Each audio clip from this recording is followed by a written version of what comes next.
السلام عليكم ورحمة الله، أهلا وسهلا بكل متابعي القناة. حلقة جديدة عن أخبار الرياضة المصرية والعالمية. أبطال الدوري يواجهون الزمالك الساعة 8:30 مساء على استاد القاهرة. المباراة تذاع على أون تايم سبورت 1 و2. يعلق على المباراة مدحت شلبي وأيمن الكاشف. الأهلي يواجه الزمالك بزيه الأساسي باللون الأحمر، والزمالك باللون الأزرق بالزي الاحتياطي. إمام عاشور قام بجلسة تصوير داخل النادي الأهلي بالجزيرة، والإعلان الرسمي عن الصفقة بعد مباراة الزمالك.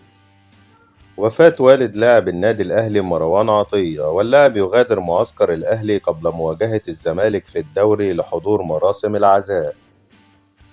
انتهاء أزمة اللاعب أليو ديانج، واللاعب جاهز للمشاركة أمام الزمالك بشكل طبيعي.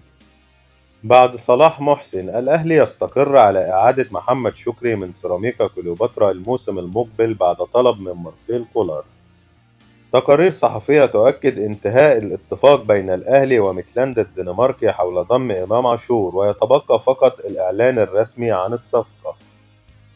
كريم ندفد ومصطفى البدري قاموا بتوديع زملائهم والجهاز الفني لفريق فيوتشر قبل العودة إلى النادي الأهلي بعد انتهاء فترة الإعارة.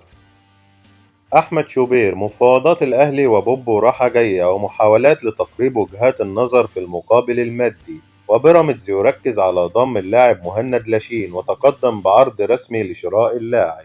وفيوتشر سيقوم ببيع 5 لاعبين، وهم محمد رضا بوبو ومهند لاشين وعمر كمال عبد الواحد وأحمد عاطف ومحمود مرعي. ويطمح فيوتشر في تحقيق 200 مليون جنيه من بيع اللاعبين ويمكن أكتر.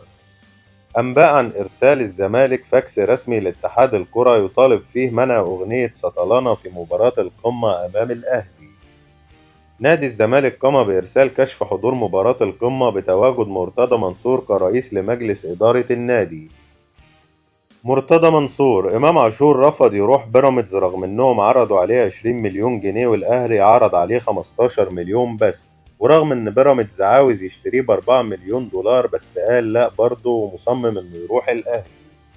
في بيان رسمي، بيراميدز يتراجع عن قرار تصفية النادي وسحب الاستثمارات من مصر، على أن يستمر النادي بالمشاركة في جميع النشاطات بمختلف المراحل العمرية، سواء كان في البطولات المحلية أو البطولات الأفريقية.